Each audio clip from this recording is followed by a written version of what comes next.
チェーンソーアート庭聡です。今日は何作るんですか？今日はですね、いつも丸太から作品作るんですけど、はい、今回は板から作品を作りたいなと思います。ああ、またなんかちょっと違うあれですね。そう、違うプロセスで、そう、ただ、結構巨大な立体物にするんですが、木の良さもね生かした、はい、ちょっと自分でいいアイデアが思いついたんで、それを形にしていこうかなと思います。で、材料の方じゃあちょっと紹介しますね。はいはい、材料がこちらになります。あ、こんな感じになるんですね。そう、めちゃくちゃあるね、種類が。なんか丸太とはまたちょっと違うね。しかも木目もね、もう全然違うし、色味も違うし、端からじゃあ紹介していきます。はい。これが、クスですね。よく校庭に生えとるようないい匂いがする木になります。よくね、彫刻家さんが使う木ですね、これ。ノブとかやられるね。で、2種類目がこちら。これはケヤキですね。ちょっと反っちゃってますけど、これよく乾燥した際ですが、引き割った後に水分が抜けることでね、こうやってぐにゃーんと反っちゃうんで、機械にかけてもう一回平らにして、重ねていくときに隙間ができないように、それをねしないといけないです。これがケヤキです。ケヤキで、はい、こちらが白くてね綺麗な木です。これが何だと思いますか？杉。杉じゃないです。もうこれ見て杉って答えとる時点で木の知識が一切ないっていうのでとりあえず知っとる木言っとけみたいなね。なんなら杉しか知らん。それでヒノキって言ってほしかったわ。杉ちゃんしか知らん。杉ちゃんじゃないね。これはイチョウです。ワイルドだろう。違うね。あ、そう、イチョウ。イチョウです。あ、そう。でもね、匂いが結構ワイルドね、これ。杉ちゃんやっぱり。臭い。ちょっと嗅いでみ。あ、臭っ。銀杏臭い。なんか本当や。イチョウでございます。これまな板とかにイチョウはなるらしいね。包丁が当たった時の切り心地がいいし、水に強いんだからな。白くて綺麗っていうのもあるね。はい、イチョウでございます。はい。で、これがホウノキ。あんまり馴染みないね。聞いたことないね。なんだったかな、なんか地域の特産でこれお玉にして売っとるような地域があったかな、確か。なんか削りやすい、ちょっと柔らかい目の木になるかな。ちょうどね、今回、これを重ねて地層みたいにして、そこからねシーラカンスを作りたいと思ってるんですが、なんかね、ここら辺とかちょうど化石っぽいよね。色味的に確かにね、化石っぽい色味がありました。これがホウノキ。なかなか馴染みないよね、ホウノキ。そうだね。一回自分も挑戦したことあったかな。でもこういう木はね、しっかり乾燥してないとカビやすいみたいで、あんまりチェーンソーアートとは相性良くないんやけど、これはもうね、材木屋さんが綺麗に引き割って乾燥してくれてるので、綺麗に仕上がってくれるんじゃないかなと思います。これが、これは馴染みがあるね、ヒノキでございます。結構薄いね、これは。確かに。ヒノキはね、よくヒノキ風呂とかいい匂いもするし、白い木の木目が綺麗な木ですね。今ちょっとくすんじゃってますけど、これ表1枚パッと削るとね、ほんと綺麗な木目が出てます。で、この最後の木が、これは僕も分かりません。分からんのかよ。分からん。スギちゃんやないか。スギちゃんやね。分からんだろ。これは材木屋さんにあった木を、なんか良さそうやんみたいな感じでもらってきたけど、材木屋さんもわからん。そうなんだ。それどっかで拾ってきたやつじゃなくて。いやでもね、これ一応外材、多分南米とかそっち系のなんかね。でもなんかめっちゃ硬そうやね、なんか。そう。なんなんだろうね、このあんま木目がない感じというか、そういう木になります。確かに。前にね、ちょっとこれ扱ったことがあるんやけど、赤い、綺麗な木ですね。なので赤いやつから白いやつから化石っぽいやつから、ちょっと黄色っぽいイチョウというか、で赤く綺麗に発色するケヤキと、もうこんな贅沢なね使い方した作品ないよね。確かにね。これね、作りたいと思った経緯っていうのが、こういう中途半端な材料とかってなかなかね扱いづらいというか、でももそこの救済措置として、チェーンソーアートが一役買えるんじゃないかなっていうのと、単純に私古代魚が大好きなので、シーラカンスも大好きだし、お家でも飼ってるんでね、モチベーション高いモチベーションでね制作できるんじゃないかなと思います。なんかね、無駄がないというかね。そうだね。頭の中ではうまくいくつもりやけど、何せね初めての試みなので、新しい挑戦ということで、その過程もね、視聴者の皆さんには楽しんでもらえたらと思います。はい、じゃあ制作開始。うっす。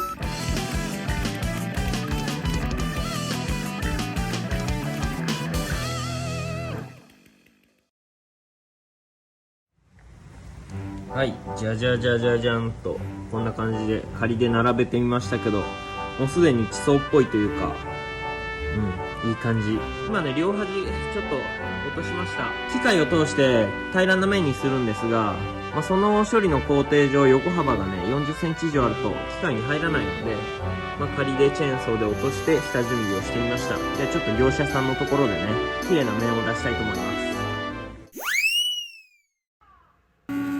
プレーナーという機械で平らな面を出していきます。木の硬さによって変わりますが 2,3 ミリずつしか削れないので複数回入れる必要があります。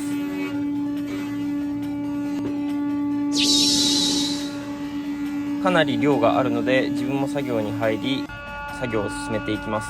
綺麗になった板は惚れ惚れしますね。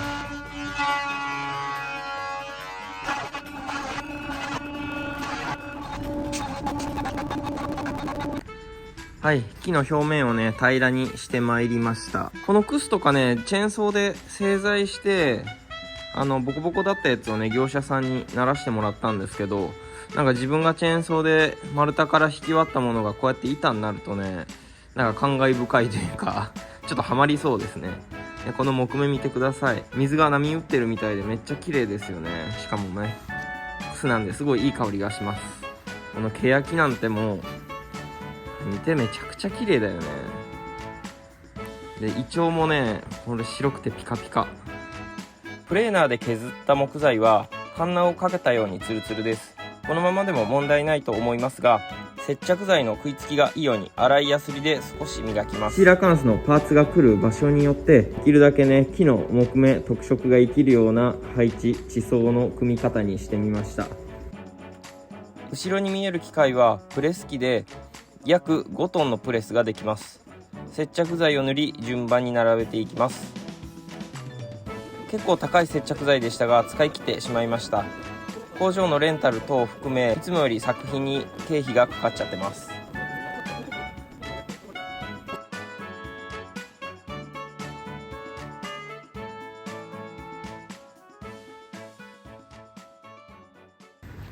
はい、ここまでが結構長かったですがチェーンソーの刃入れていきたいと思います。このね地層っぽいのがどういう風に作品になるか楽しみにしていてください。頑張るぞ。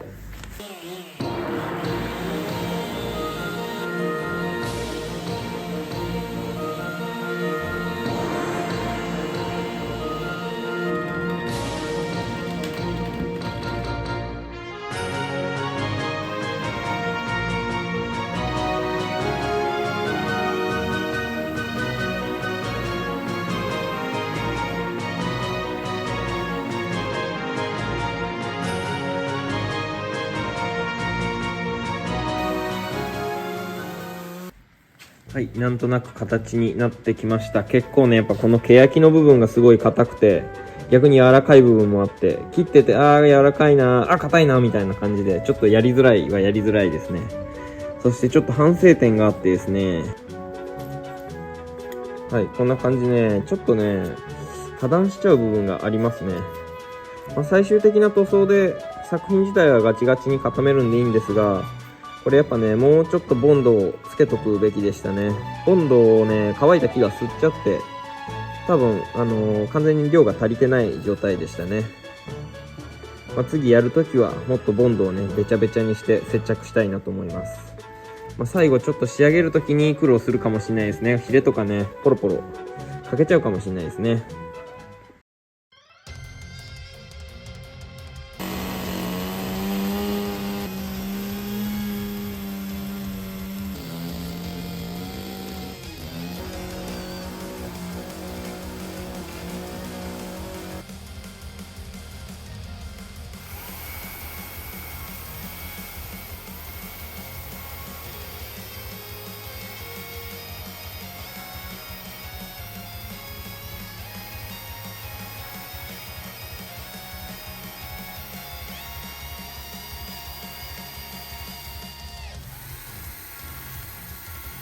ラストスパートをかけて作っていきます。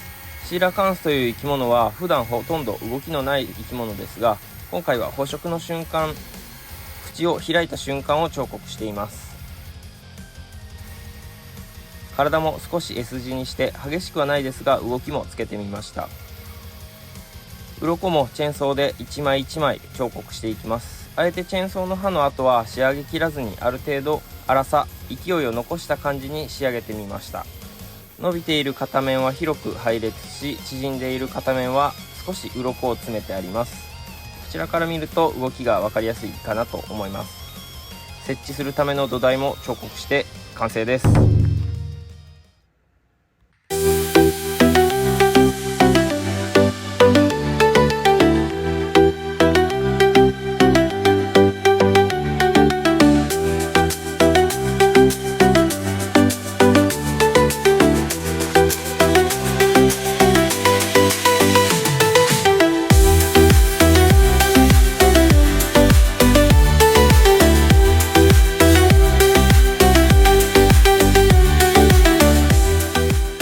はい、シーラカンス無事制作終了しました。作品のタイトルが生きた化石です。シーラカンスは太古の昔から生きている、力強い生き物なんですが、その生命力とか生きてきた歴史を、木を重ねて地層っぽくすることで、表現できないかなと思ってこの作品を作ってみました。この接着がね、うまくいかなかったり、反省点いろいろあったんですが、学びのある作品でしたし、思った以上にね、木の良さが出せる作品になったんじゃないかなと思います。シーラカンスって結構白い模様とかが入ってたりして、そこもね、今後表現できるような技術とか自分の中で見つけれたらなと思います。新しいチャレンジと発見がいっぱいあって、ものづくり楽しいなと思える作品制作となりました。この作品はレンタルや販売も受け付けておりますので、気になる方は各種 SNS から DM いただけたらと思います。作品いいなと思った方はチャンネル登録と高評価の方よろしくお願いします。ご視聴ありがとうございました。